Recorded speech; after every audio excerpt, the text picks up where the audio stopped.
Just walking up here, big mud crab sitting out of its hole, and it's just gone in its hole then. So I'm gonna quietly come around the back, see if he's there. Big crab, big crab. This could be a game changer for our meal tonight. Oh no, it's shit water, really murky. All right, so just up here, 100% there's a crab in a hole. I'm not gonna piss him off.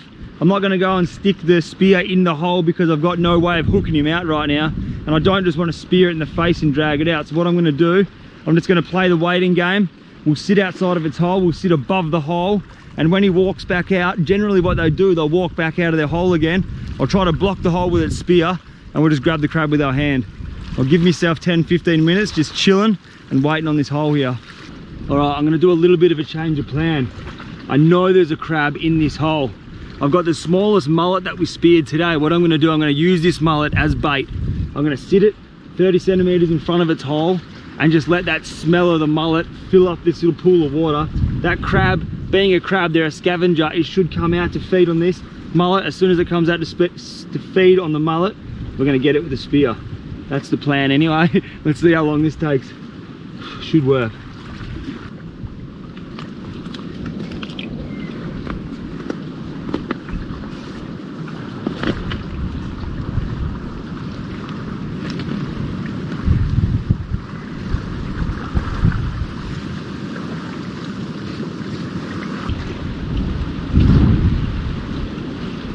I've been sitting here patiently for, I don't know, 15-10 minutes. Can't see any movement in the water, so he's obviously gone way back to the back of his hole. He's not interested in that mullet. I've sacrificed a beautiful mullet to catch this crab, and he doesn't want a bar of it. So what I might do is just have a little poke around with the spear, see if we can just push him out of his hole. Definitely a crab in there, 100% a crab in there. But that's all we can do now, is we'll just have a little poke around, see if we can get him out. If not, we'll keep punching. We've got so many Ks to walk back to that little bay. Surely there's going to be a crab on the way, but there's definitely one here.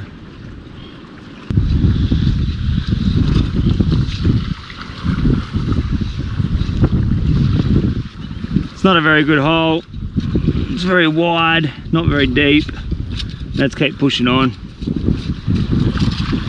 Definitely a crab in there somewhere, but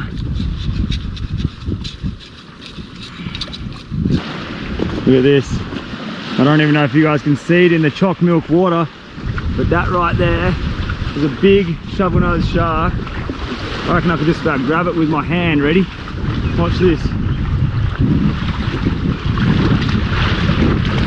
Ooh, that was very close. We almost had a shovel-nosed shark. See it there? There he is, look at him. Hey, big rig! There he goes. So close to catching that by hand. Anyway, this is the current situation. It is blowing its tits off. I can't see anything in this water anymore. It's over. Well, it's actually not over, it's just over for now. So what's happening is that tide is pushing up really quickly. So we've got a big tide today. That tide's going to completely fill in this whole mangrove system behind me. That's going to fill up with water, and usually what happens is once that fills up with water, it starts cleaning up a little bit more, so we can go hunting this arvo back through this mangrove system. Hopefully we'll get a little bit more of a feed. We can add to the 3 fish that we've got. So what we'll do now is we'll use this time while it's unfishable, and we'll go and build a shelter for tonight. We've got to find somewhere where we're going to sleep. We've got to go find a little place where we can start a fire, gather some wood, all that fun stuff. So flies are friendly, mate. So that's what we'll do. Call it quits on the spearing and mud crabbing, and we'll go have a look at a shelter, somewhere to sleep for the night. All right, I am done with walking for the day. I'm absolutely cooked.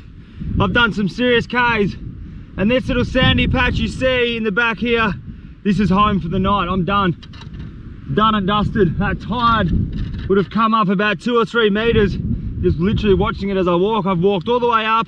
I've actually walked back quite far to fight in this little area. This is probably the most protected place from the wind. Everywhere else is just blowing like you wouldn't believe. So what we're gonna do is just set up a little bit of a camp here for the night, and that's me done. But what I really wanted to do in this episode is go back to the old school Indonesian days. When I first started this YouTube channel, I literally used to sleep on the floor, like with no blankets, no shelter, nothing. I just used to sleep on the floor. So that's the kind of vibe I want to have in this video again.